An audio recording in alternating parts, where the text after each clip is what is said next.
पाखे आसुची श्रावण मास भद्रक जिला बाबा आरडी आखंडमणि प्रसिद्ध शैवपीठ में बोलबम एवं हजार हजार भक्तों समागम हेब। काउड़िया माने शिवगंगा पुष्करणी में बुड़ पकाई निजर मानसिक बाबा श्रावणी को जल अभिषेक करिथांत। शिवगंगा पोखरी अवस्था को नहीं भक्त और सेवायत माने असंतोष प्रकाश करिसेंत। 9 मास है पोखरी पानी सुखाई सौंदर्यीकरण काम चली सरिबार ना धरुनी।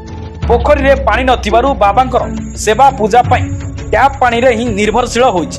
9 मास है पानी समस्या को नहीं पीठ को आसुदिबा भक्त माने बहु हैरान हेउछन्ति। एबे शिवगंगा पुष्करणी अवस्था वर्षा पानी रही दुर्गंध बाहुथिबा बेले पोखरी रे सारा अनाबना गछ उठी अपरिष्कार होई पड़िछि। एहाकु नहीं पीठ रे वरिष्ठ सेवायत माने असंतोष प्रकाश करिसेंति। सेही परी पोखरी मध्य भाव एक मंदिर थिला जहाँ पुष्करणीर सौंदर्य समेत भक्त मानकु आकृष्ट करुथिला।